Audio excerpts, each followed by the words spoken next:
Hello, fantastic, beautiful, wonderful, sweet girl or boy. I assume that you are here today because you do not have the lip shape that you desire. Well, guess what?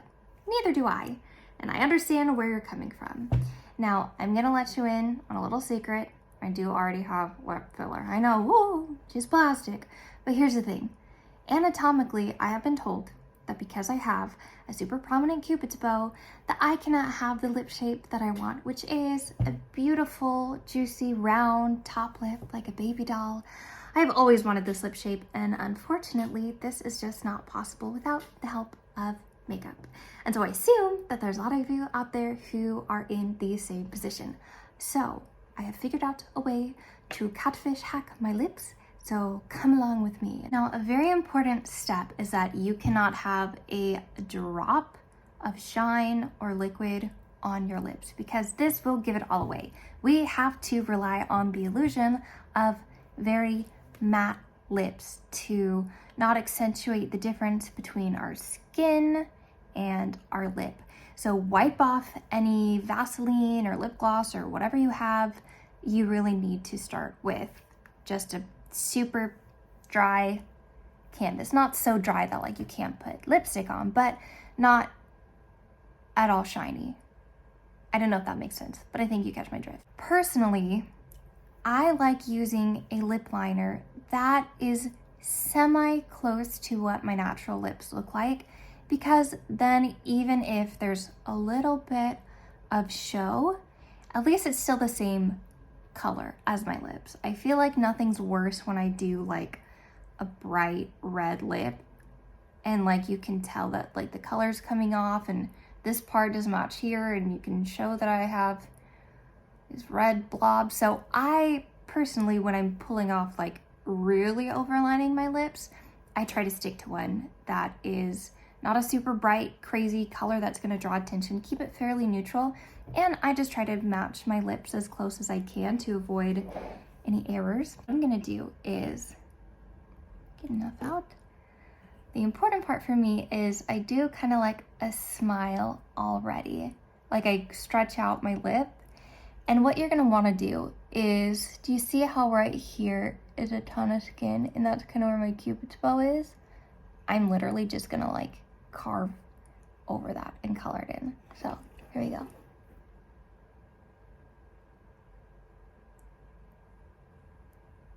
And I just go all the way. I'm a little bit outlining, and then I actually don't go all the way here.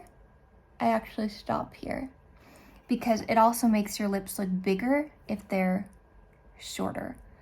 So you can already see a little bit of a difference between one side to the other. Okay, let's go with the other side.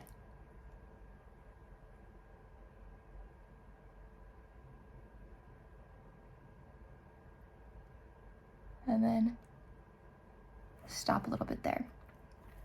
Now this still shows a little bit of my Cupid's bow. So I'm just gonna fill in that tiny little slot to make it look more round. You have to be careful because like you can overdo this. So it might not be totally perfect, but it has to be okay enough for you. And then with the bottom, I like to keep it pretty much just lining the regular lip because I really want the top lip to be the focus. And if both lips are like huge and massive, I think it looks kind of fake. So I very, very barely like this. There's a little bit of a difference, but not too much. Okay. Now, what you want to do too is to keep color consistency. I do a little bit of shading in just around this area, not the whole lip because it's going to come off, but make sure that you're shading in a little bit here like this. Just dragging it down a little bit. Drag, drag, drag. Just so that it blends into the lip. Shading here. Drag, drag up.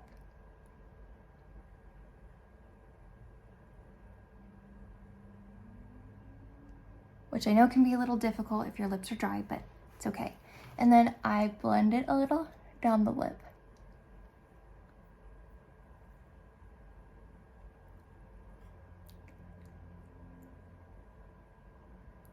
Listen, I know it's not pretty because it's some dry A lips, but do your best. Use a little spit if you have to. Okay, so now we have kind of a gradient thing going on here, but the lip shape is okay. Here's the thing though, it still looks kind of obvious that it's been overdrawn. Is my right side bigger than my left side?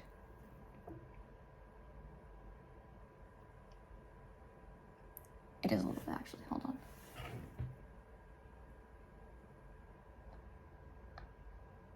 Can't go crazy with it. My video just cut out, but just take any kind of nudie color that matches your lip liner and your lips and just kind of pat it in. And I already did this, but for the sake of the video, pat it, rub it in, really pat it in good. And the next part is probably the most important part to making it look the most seamless. And that, my friend, is powder.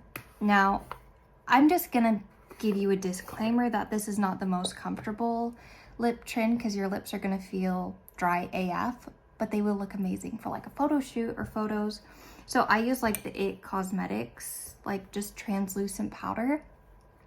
I literally grab a bunch on my finger and I cover all my lips.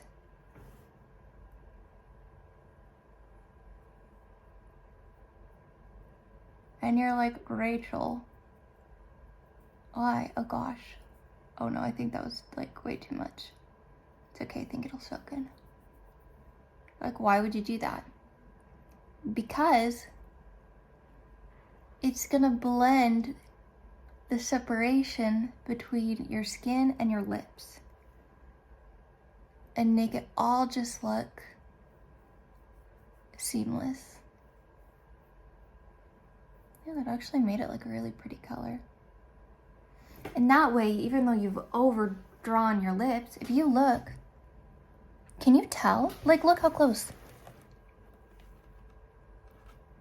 I really feel like you can't tell because there is such a clean separation between that. And you guys saw, like, I overlined quite a bit. Not too much, because if you do, you know those people who are like, I feel like if in real life, that's never gonna fly. But if you powder it, it's gonna make everything look perfect. I hope that that was helpful in some way. I know it was a really quick video, but that's the beauty of it, that this is something that you can do super quick. I swear, if the power cuts out on my phone one more time. Anyway, I just wanted to show one more lighting angle. Listen to me. Use the powder trick because you cannot tell that I have grossly overlined my lips. It is a good trick. Listen to me. Try the powder. I know it sounds crazy. I hope that you found this helpful. So if you would, like and subscribe if you want to see more content, and I hope I see you soon.